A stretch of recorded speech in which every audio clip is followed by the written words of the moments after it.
Hey, Pepin. Yo, yo. You know, I've been thinking a lot lately about death. Oh, death, like the Grim Reaper? Like when people are living alive and then they're not. Isn't that kind of the same thing? Yeah, Oh, well, that's what I've been thinking about. it's like that song from Pink Floyd, like Another Day, Closer to Death. Or like Iron Maiden. Oh, is that Time? Yeah, I think, yeah. Dun, dun, Or like dun, Iron dun. Maiden? Yeah, Iron Maiden. Iron Maiden has a song, it's like as soon as you're born, you're dying. Oh, wow. That's really deep. It's also like My Chemical Romance when they say love is the red rose on your coffin door. Is that true, though?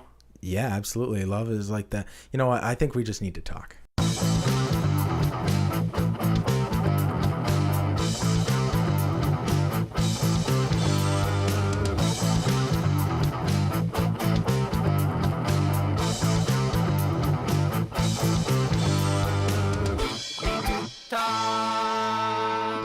Welcome back. So glad you guys could join us. I am here once again with my best friend, Nathan Pepin. How's it going, Pepin? Yo, I am here. I'm ready to talk about the D word. All right, and I am here with Brian, the D word. Did. How's it going, Brian? I'm back. I'm so good. You're my brother, and I'm happy to have Yeah, you. woo. Now everybody knows the status. Is this sarcasm? No, Oh, he's my brother. yeah. Oh, okay. I was talking about the happy part. Oh, okay. Well, yeah. Oh, okay. I don't blame you. So we're here today talking about probably the heaviest topic we've ever talked about. We talked about euthanasia once, and I think there was only one dick joke, and that one was super, super heavy. And now we're talking about the same thing plus one. We're talking about death itself, which euthanasia is just a little part of.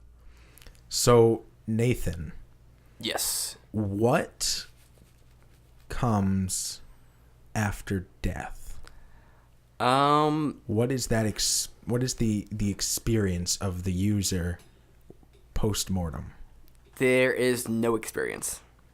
So what is that like? So it's like before you were alive. Like, Yes, I remember it fondly. yeah. It's not. Best time of my life. See, I was actually thinking about this the other day. Because it's like people have this idea that, oh, it's okay to die because, I didn't exist before and I was fine with that. It's like, well, no, you weren't fine with it. Like, all you've known is existence. It's not like you were existing in a non-existing kind of state. It's like non-existence was your state. Like, and the only thing you've ever experienced is existence. So, it's not existence, no consciousness, no nothing. It's just kind of your escape from the world. Brian, Yes. what are your thoughts on death? Are you a fan? Oh, the biggest fan. There's so many thoughts to have You on that. need to be careful when rolling your eyes that they don't fall out. Oh my god. I can't help it. That was an aggressive I'm the rolling of the eyes. biggest fan. No, seriously. I don't know Okay, so tell me about it. You're wearing all black today. Is that a statement about death? No, it's just me. Are you a goth? No, I'm not gone. Okay. I don't know. It's just it's there. It's always there. Always has been. Always will be. Okay. So death surrounds us. Of course. Is that the name of a Metallica Death cover surrounds band? Or us.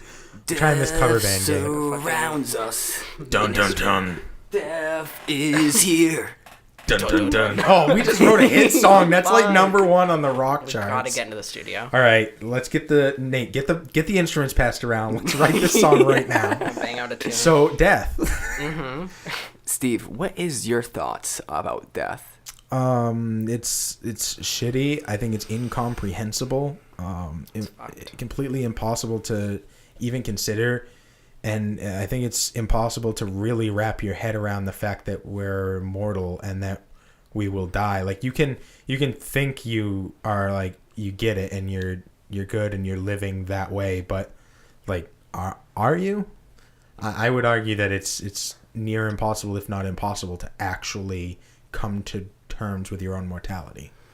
I think a lot of people brush it off in a way. Like they try not to think about it, and they have a way of coping. And they think that way of coping actually is like the answer to like the question of death.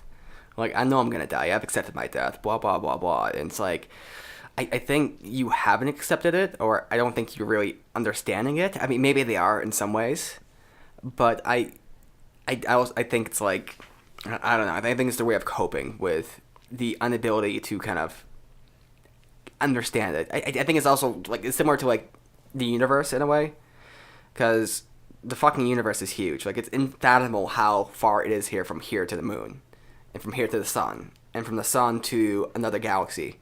Then those galaxies all clustering around other galaxies, and just the vastness of space. That's incomprehensible. Like an ant, it's impossible for an ant to imagine the size of the world. Right, and also even conceive of it. So there's four-dimensional space-time, which is a thing, gravitational waves, all these kind of weird things, quantum physics, and it's just like life is a concept. There's no thing, at least from my philosophical point of view, there's nothing added to matter that makes it life. Life is like a result of physics.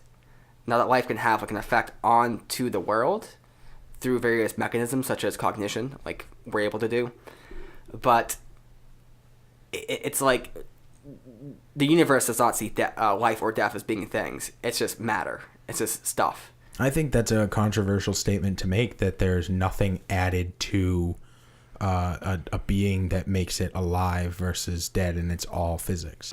I will agree it's a controversial statement, but it's a statement I wish to back up if able. We may get to the point where you need to back it up. I want to hear Brian's opinion on that. Is life, because when we're talking about death, we have to talk about life, because death is the ending of that. So is there something more to life than just the physics and the molecules that make up, the atoms that make up a thing that is alive? It might be easier to talk in specifics of, like, let's say a human. Is there something more to a human than just the atoms and the physics? Well, I mean, I don't know. It's hard to say because there very well could be. Like, literally, pretty much literally anything is impossible, or is possible.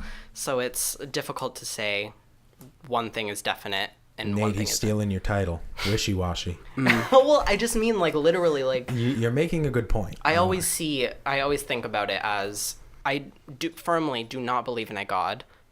Not to get so controversial, but it honestly is entirely possible that I'm extremely wrong and there is a God, and you'll never know. Like, you will literally never know. So it's... Last time when we tried to talk about the universe, it turned into me explaining my belief system. That was like episode 3. Yeah. So I want to do our best as we can, to not deep dive into God. I get that. But I think it's a very important thing to bring up in a situation like this, because one of the biggest reasons that a lot of people believe in God is because it gives them solace in the inevitability of death, and it gives them a way to cope. Yeah, it kind of solves the issue, like, I'm gonna die, and it's like, oh, no, I'm not, I'll still be reborn in some kind of life, like, even if it's, like, hell, it still solves that problem, because you're still gonna exist. It's just in a terrible state, you know, it's maybe a state you don't want to exist in, but it's just still, like, non-existence isn't a thing that's really there, though, to be clear, I think it's there in Judaism, like, there is a thing where people will go into non-existence if they are bad or something. I forget how it works exactly. Yeah, I'm sure it's in many religions. I can think of a couple others that it's definitely in. And there's purgatory, which is like the waiting period before the souls can cross. There's tons of other things. But as far as solving the problem of dealing with death as an actuality, religion's a great way to do that. But I think that there's a lot of other coping mechanisms. What are you guys' coping mechanisms to the idea of death? I know I just don't do my best to not think about it. Shit happens. I kind of panic sometimes when I start thinking about death, is because for me, this is where the problem is. I would like to live forever, like not really. So this is the catch-22.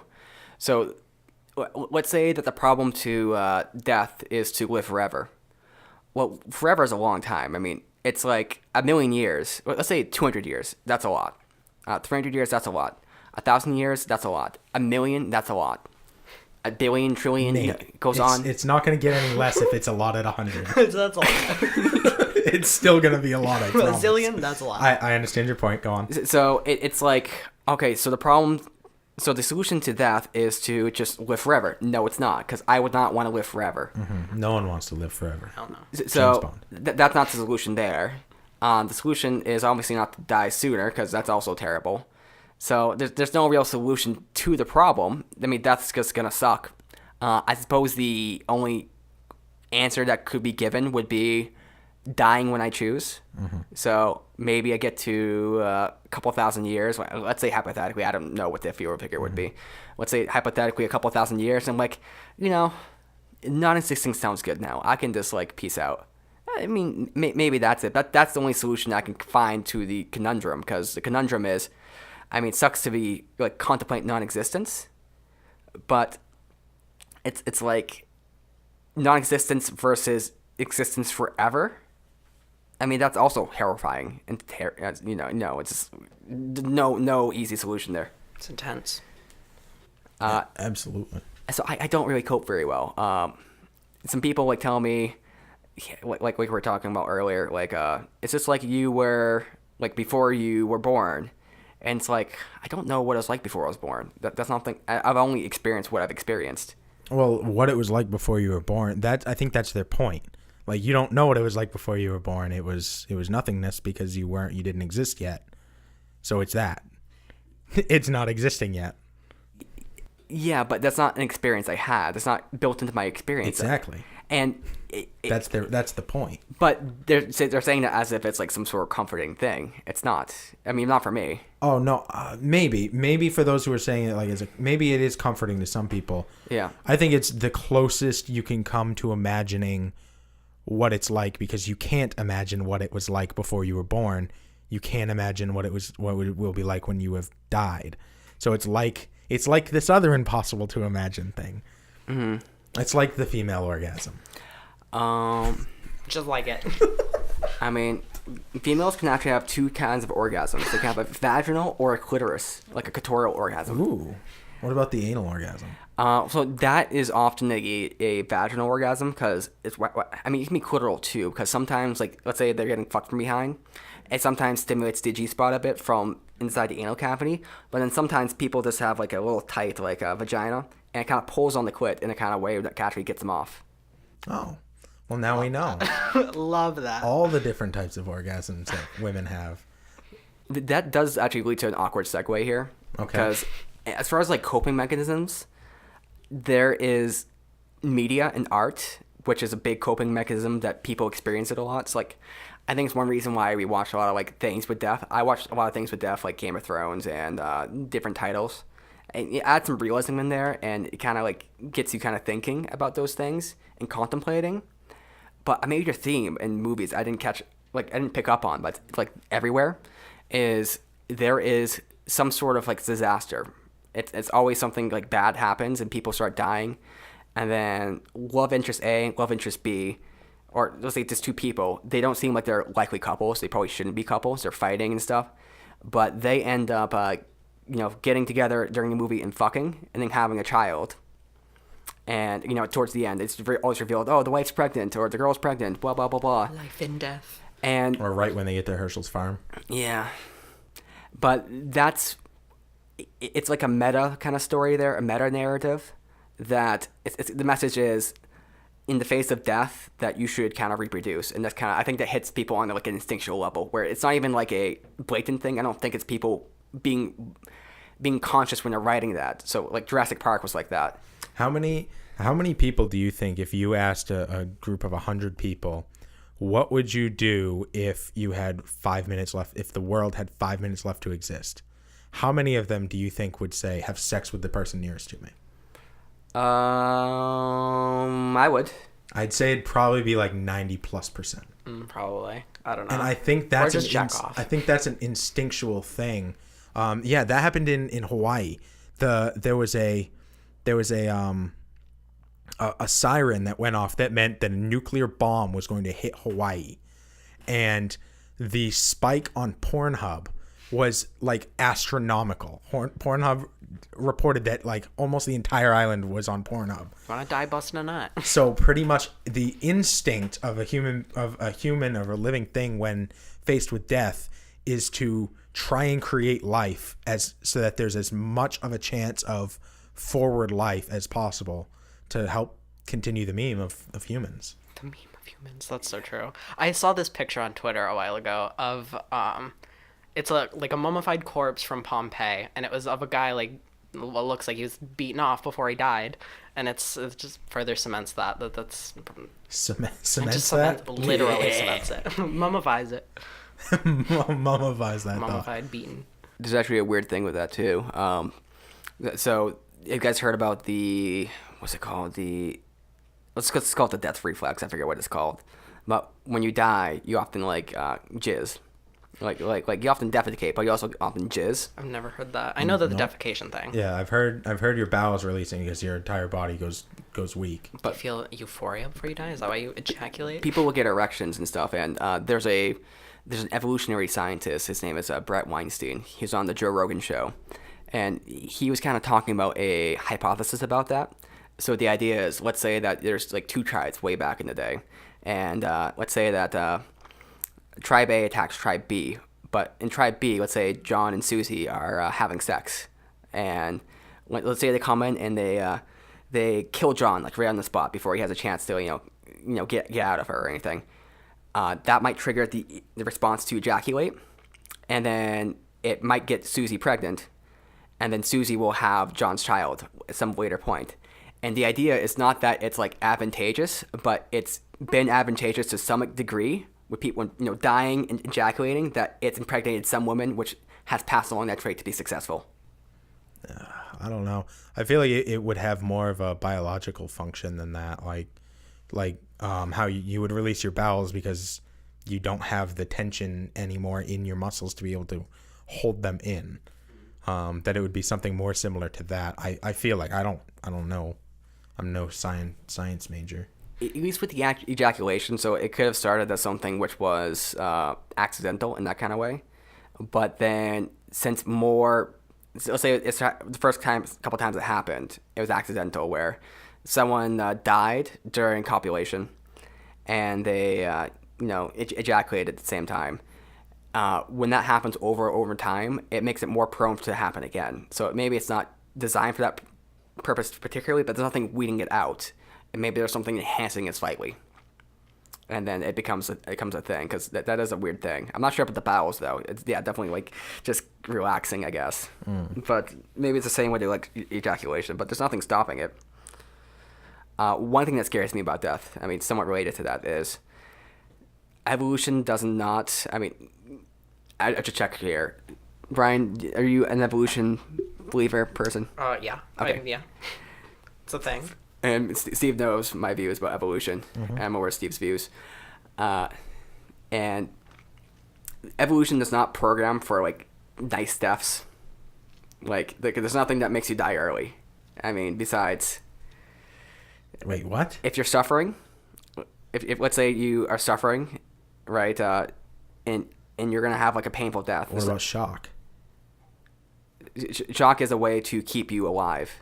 So you go into shock because it's like fight or flight in a kind of way, but you go into shock that way you don't do much. You kind of stop operating, and this allows you to avoid certain things. There's an argument, let's say, that there's a lion that attacks you, and then if you go into shock, maybe the lion will stop attacking because it thinks you're dead and maybe bad meat. There's three different arguments there, which like they're not like the best arguments, but I've heard them. But it plays some sort of role in dealing with attacks or disaster. Pain.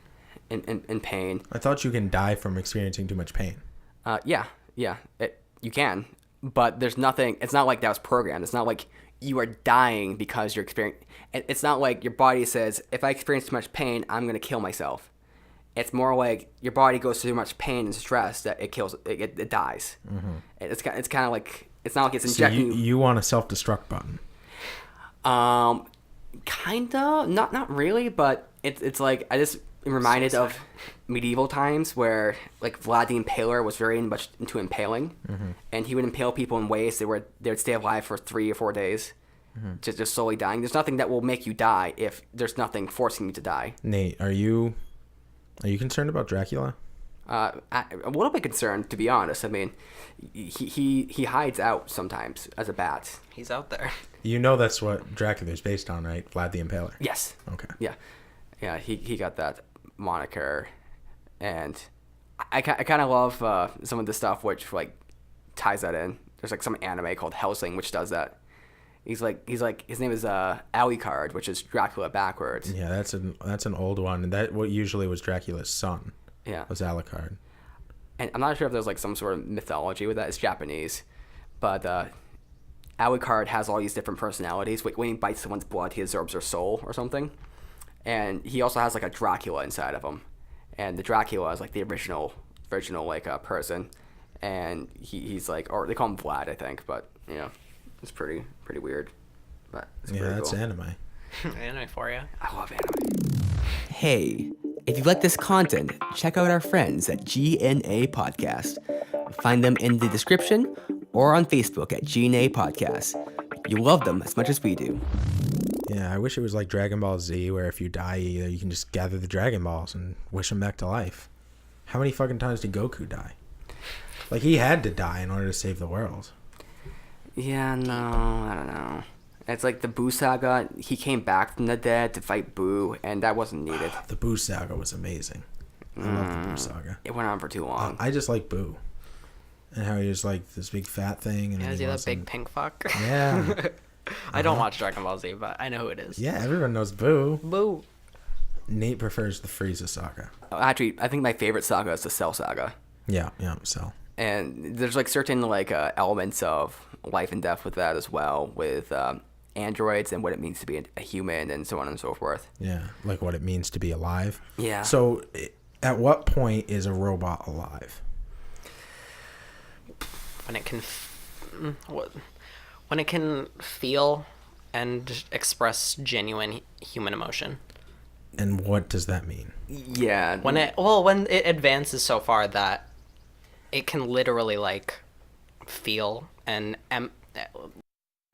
like the question there is the measurement of like feel or genuine, like how do we tell if something's a genuine emotion? that's like a very good point. it can simulate it, right? Right. Okay. Yeah. And Well, I mean, so can humans. They can simulate genuine emotion. There are people who are sociopaths who don't feel empathy, but they can fake all these emotions very, very well. Some would say better than people who are actually feeling them. Sociopaths. yeah. This is, I'm going to throw this out there and you guys tell me if you, maybe this is a starting point. Yeah.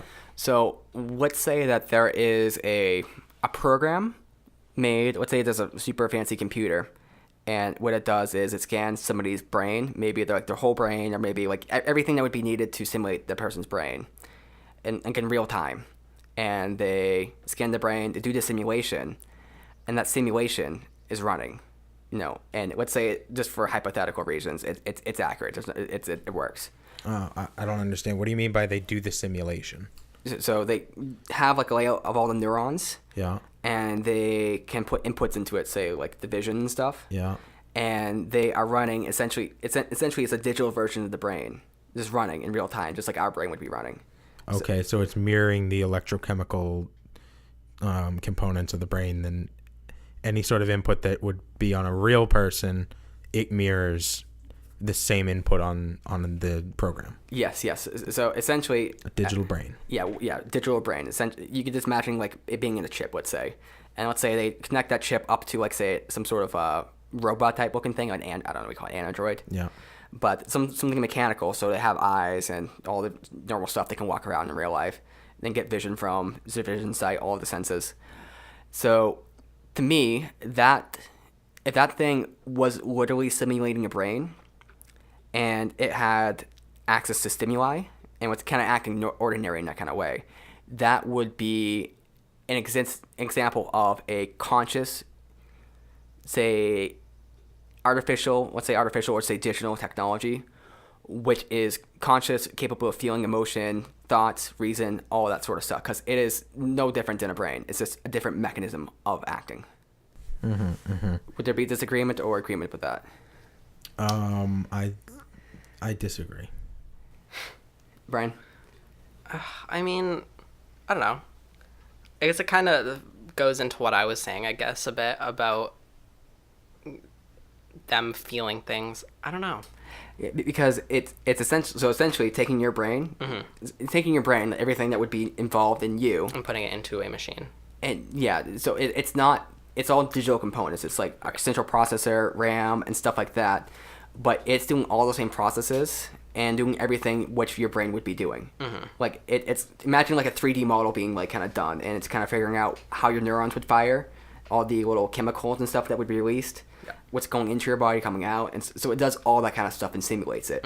So essentially, it's just your brain being simulated into a computer system instead of existing physically out here. You could argue it exists physically within like the electrons and the circuits and stuff, but you get what I mean. I just think there's an element to life that has to do with starting from zero and becoming and working your way through.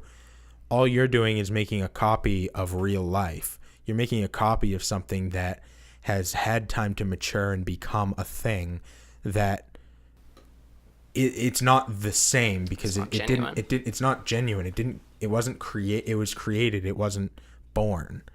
It didn't have to live through, say 30 years to become this thing that solidified these two neurons that connect because one time when I was 6, I broke my leg. So now every time I go near a rock wall, which is where I broke my leg, I have a tingling in my leg, and that's why those neurons are connected. That's why that nerve feels that way. It's a copy of the real thing. It's certainly a copy, but it's a copy that would have all the same patterns and neurons and it falls from the same lineage there. It's almost the same as but it's not genuine. It cheated. It got a head start ahead of everything else. I mean, I can't disagree that it's not the original, but I wouldn't say it's not genuine because it's still like a copy, and a valid copy. And if there was, I mean, this goes into like another line here, where if you were to say have a molecule assembler, let's say molecule analyzer, so you can analyze all the molecules and say your body here, and then it finds all the positions, every little thing, and then there's another machine that will take that and reassemble all. Not say reassemble. So you're 3D printing a person. Yeah, 3D printing a person on the molecular level, and it does it in such a way where it's not like a painful thing. Like it's pretty instant. Yeah. So that would create an exact copy of you with all the same memories, thoughts, feelings, emotions. It would be a different you because it'd be a different consciousness because you wouldn't be both Steves. It'd be like a different instance. I think they call it a different point of view self, but it'd be you, and it'd just be a copy of you. Now, as far as I'm considered, if you showed up, let's say it was you or the copy of you, I wouldn't know the difference. If you guys detered eventually, in personality or, what you did with your lives, I probably would be able to tell the difference there. But at least to begin with, if you're both the same, starting from the same point, no one can know the difference.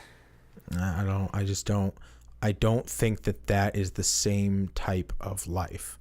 I think there's something just a little bit more that makes a life distinct from something that's created.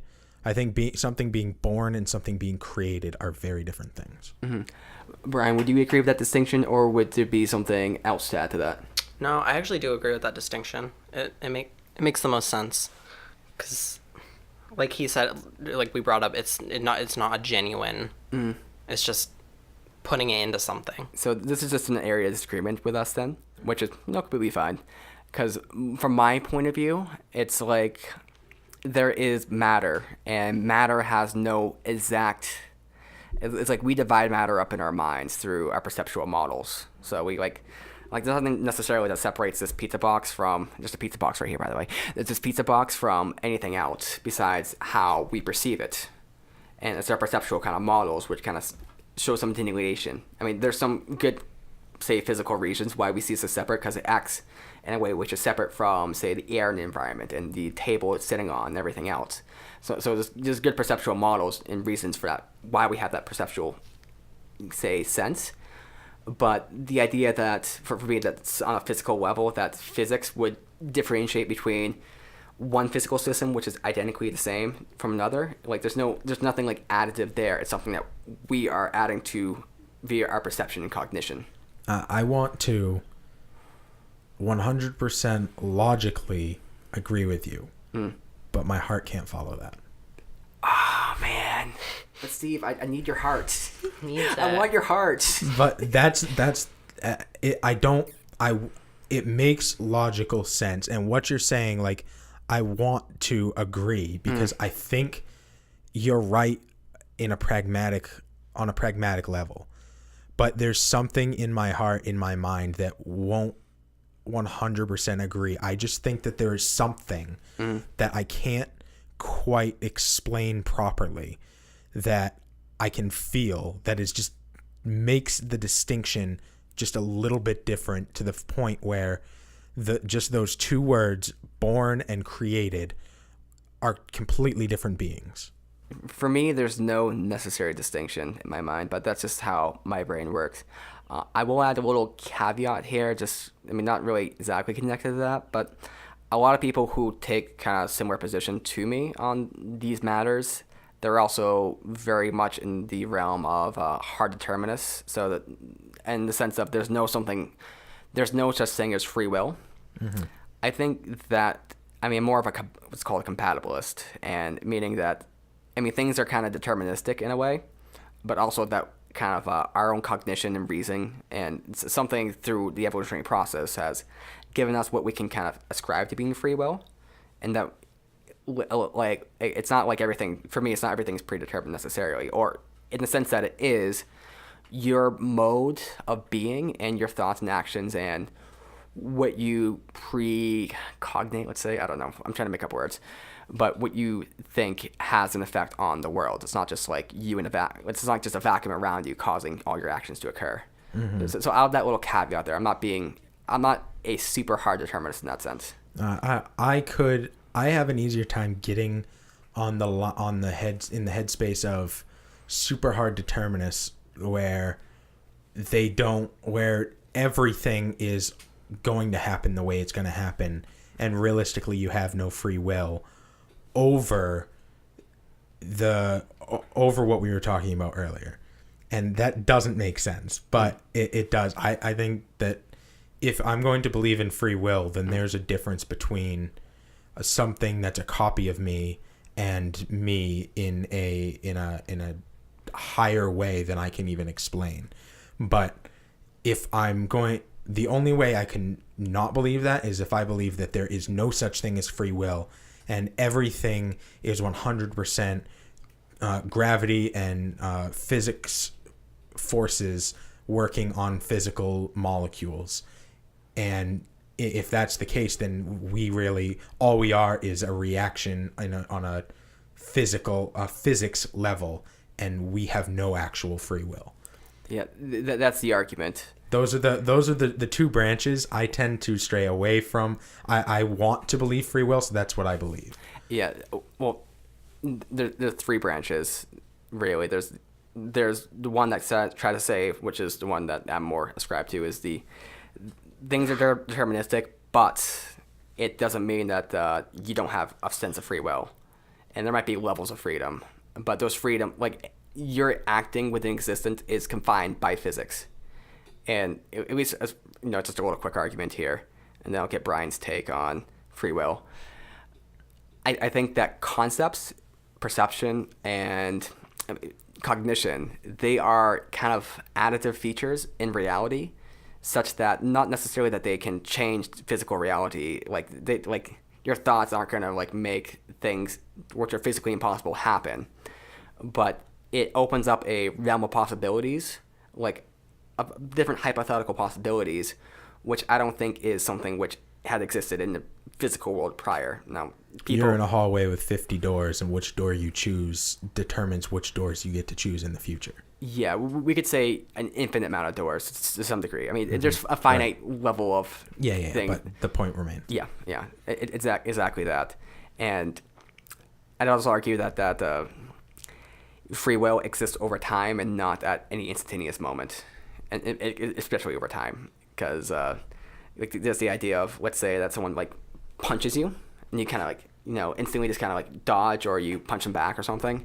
Like, did you have free will there? Well, no, it's just like an automatic response.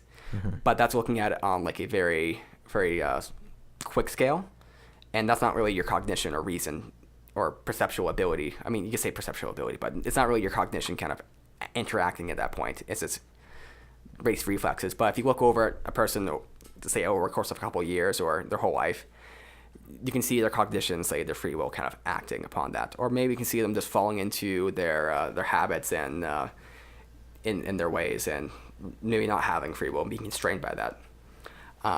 Brian, it's heavy thought here. It's a very heavy thought. There's a lot there to unpack. What are your thoughts on free will? Like, what is your belief with that? Well, I mean, we all have like a conscience, and it's all something that, like, we choose to do what we do. But there is also that aspect of this could all be predetermined, and I can see how some people find a comfort in that. But it's free will. I don't know. I have nothing to add like intellectually to this. Do you think that the choices people make in what they believe is always for comfort? No, not necessarily. Because a lot of the time, choices you make are not comfortable. So it's choices that you need to make to progress. Maybe less choices and more beliefs. Like, Right. Do you think that people who believe in free will believe so because that's what they feel most comfortable with, or that's what makes them feel good? And people who believe in, predetermination believe in that because that's what makes them feel comfortable, feel good. Totally. Or do you think that there are other things that go into that decision-making process? Well, no, I mean, because you can believe in the predetermined path, and there's the comfort in that, because it's like, oh, it's all just going to pan out this way. Like, I'm just going to sit back and let life be life. And then there's the free will aspect where it's like, you can actively choose your path and choose where to go with this and do your own shit. If you are a collection, so first I need to set the baseline. Would you guys agree that you are a collection of all of your past experiences and your physical makeup of whatever your genes are, and that makes up you as a person? Yes, but I would also add that you have a consciousness which is also present and able to deter that at any. And what is a consciousness?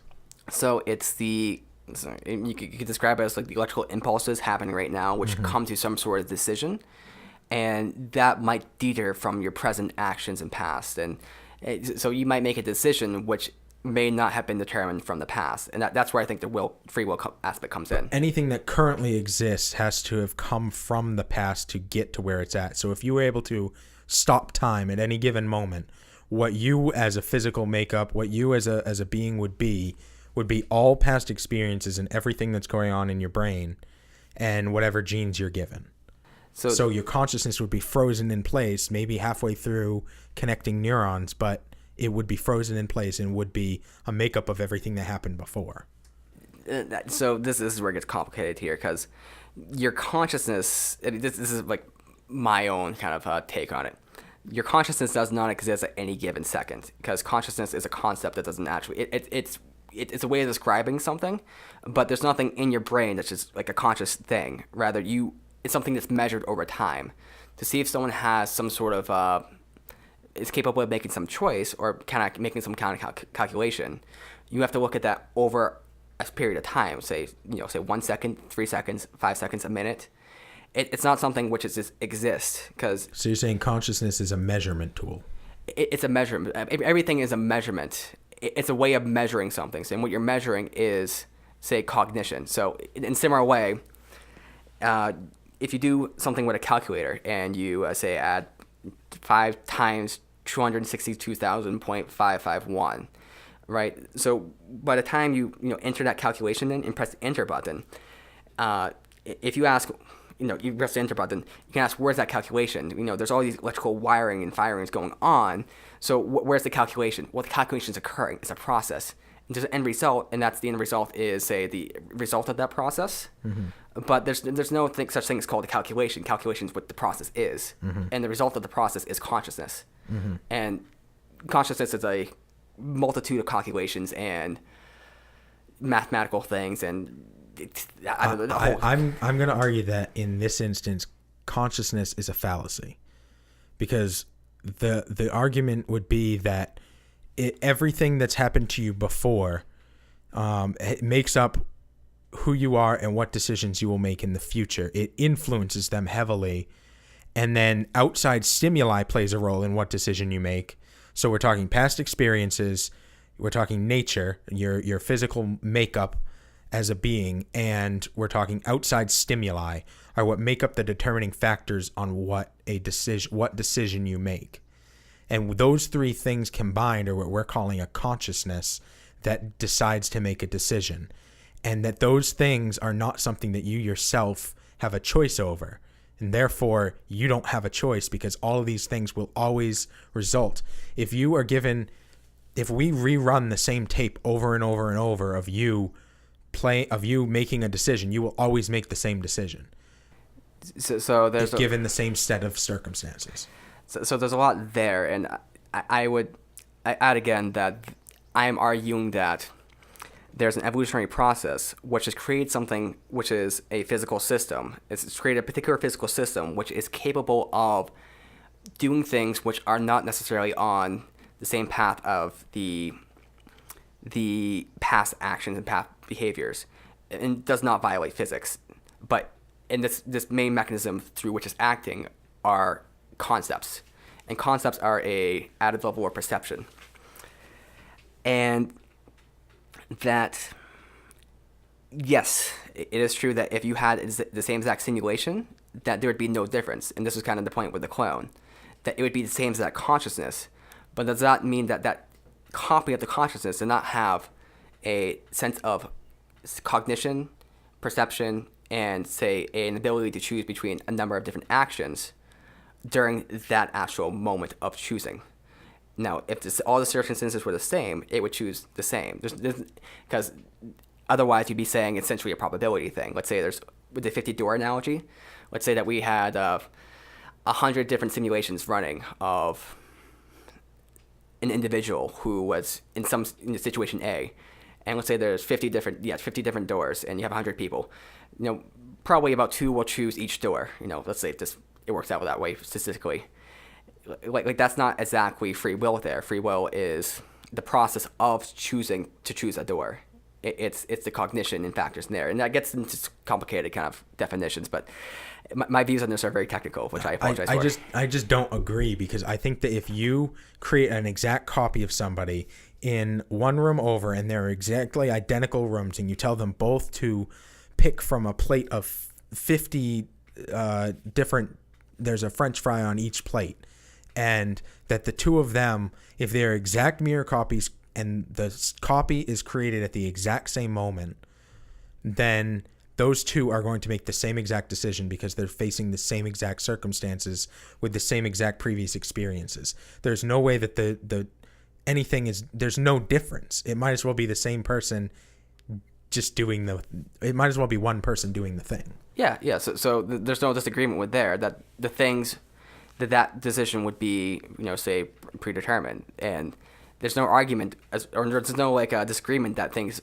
wouldn't be considered predetermined. But the disagreement is in that things are predetermined, that there's not a role of cognition and, say, will of say, it's not just the environment coming in, but it's also the person, the neurons kind of doing we call it a loop on themselves. But my argument is that the neurons doing a loop on themselves is just like there's the outside stimuli, and then there's also everything that's happened before that's brought you to the exact moment that you're at, that's brought your neurons to be exactly where they are, that causes them to fire forward, that causes you to move forward.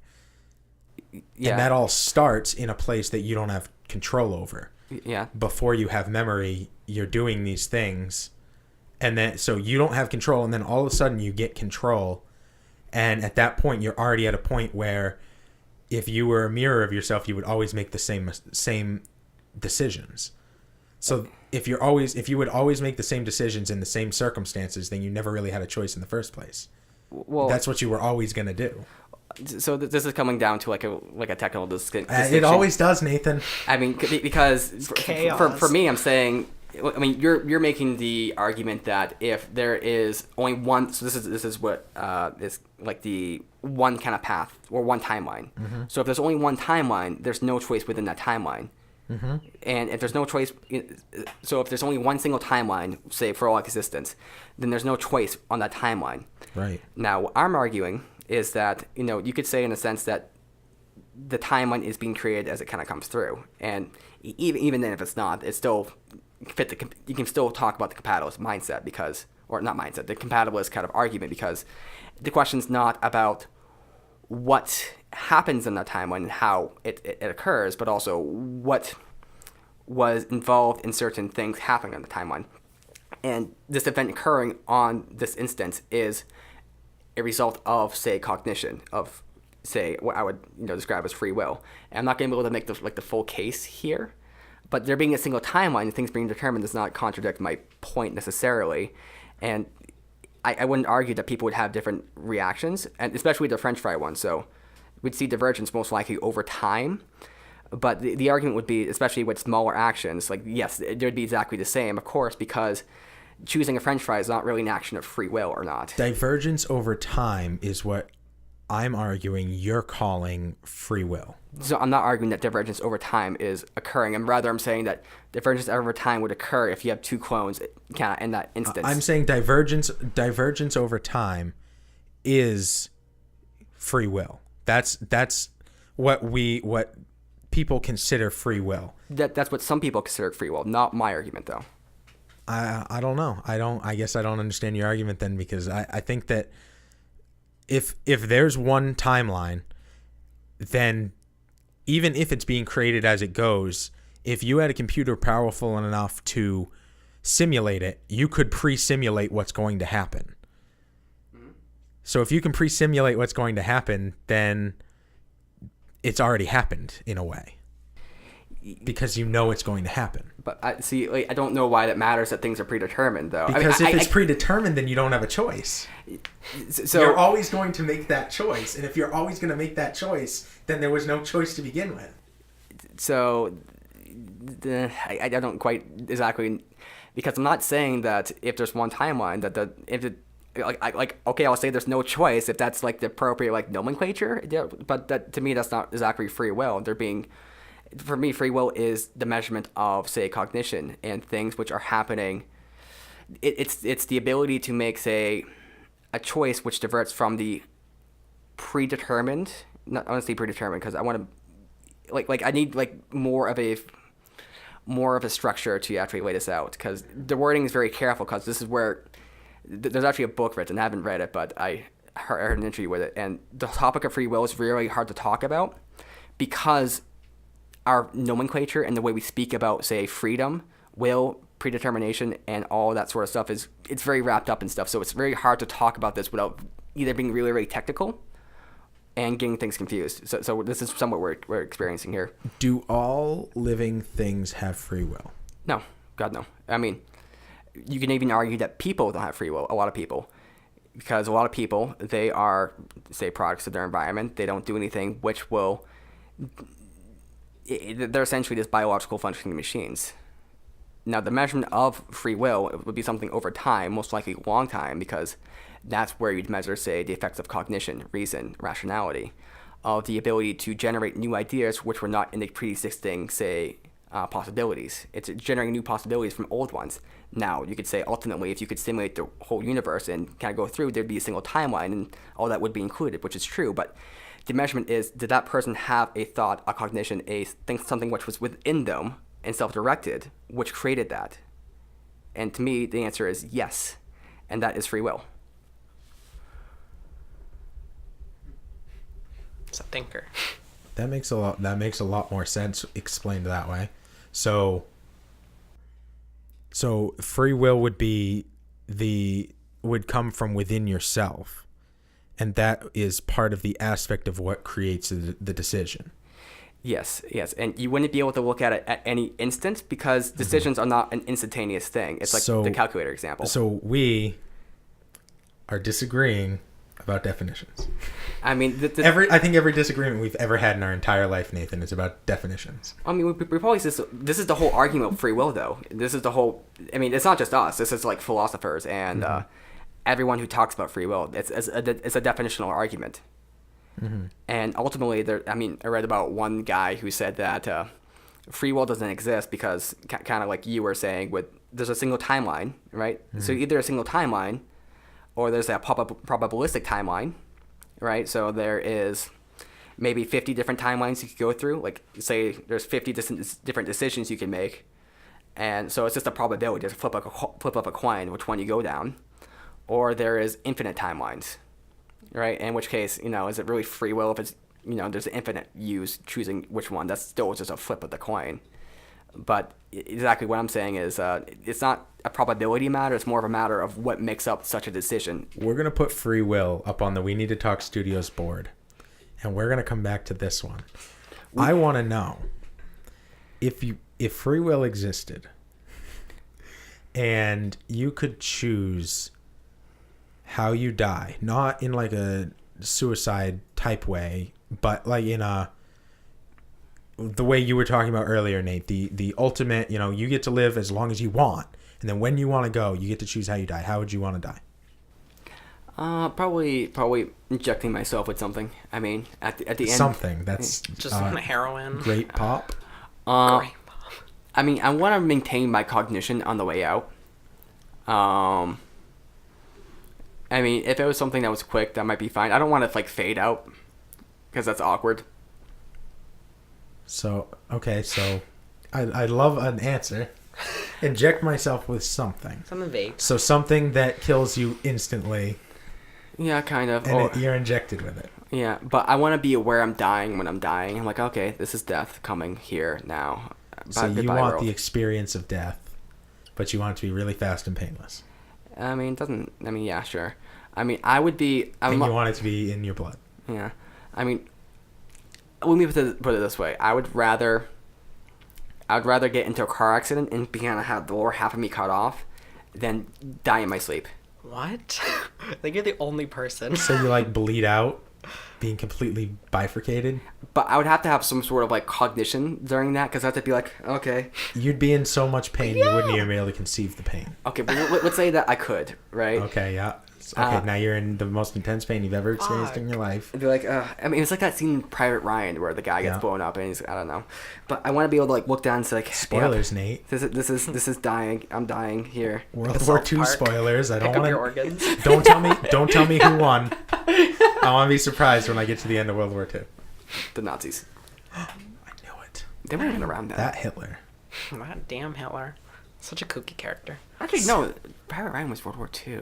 Yeah, that's what I said. World War II. Fuck, am I not even listening? That was the Normandy. Yep. Storming of Normandy. Yeah, it was. Tom Hanks was there. Storming Normandy. Storming Normandy. Tom Killing Hanks. Nazis. He did save Ryan though, and his privates. Good. I'm glad. How many privates did he save? At least 3. How many did he shave? Taste. Probably quite a few. Okay. Well, you do what you have Brian, to do. How about you? Just a good old bullet to the fucking head. Let's just get it over with. Yeah, okay. Good night. Okay, I changed my method. Bullet to the head. Right, I'm gonna go with bullet to the head. Brian's though, not mine. Symbol. Fuck. Good lord. And then it ricochets off the inside of your skull. It goes through mine. Through your eyeball. Right through the eyeball. So we're all gonna die. You're gonna die. Let us know how you die on our Facebook page, facebook.com/We Need to Talk Show, or our Twitter at WNTT1. If you're not gonna die, definitely donate to our Patreon for your whole life. Your whole life. All 16 more minutes. You will have so much time to donate to us and make money and make more money.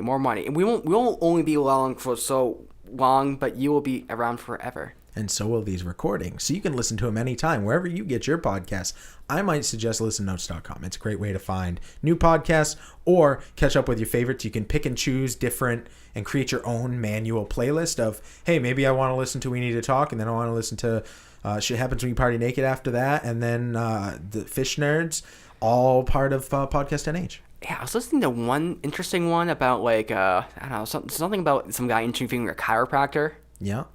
Yeah, that was at New Hampshire Business Podcast. Oh, New Hampshire. Where's that? New Hampshire is in the northeast side of the United States of America, which is a small little country in the east. If you're from China. We have Chinese listeners, right? Yeah, tons of them. I love you, Chinese listener. Ni hao. I love Wait, did you just Chinese stroke? wrestlers?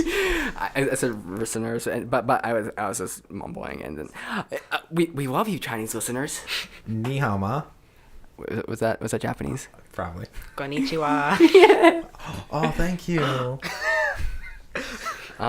So we're talking about, what was it, suicide prevention? No, we're talking about dogs. Yes. Or... If you're thinking about suicide, really think about it a couple times, and then rethink your decision. Get some help. It's a very serious topic, and if you need to talk to somebody, I'm always here. You're welcome to hit me up on Facebook at We Need to Talk Show. So sweet. So next episode, or maybe not next episode, but future episode, free will. Yeah, definitely. Do we have like the choice to do that though, or is that predetermined? Nate, we need to talk. Hey, Pepin. Yo. Do you usually subscribe to entire podcasts, or do you look for specific topics? Well, I try using the search function on my podcast player on my phone. It doesn't work too well. Try using Google. It's not really set up for it, so I honestly have trouble. Why don't you just use Listen Notes? Listen Notes. What's that?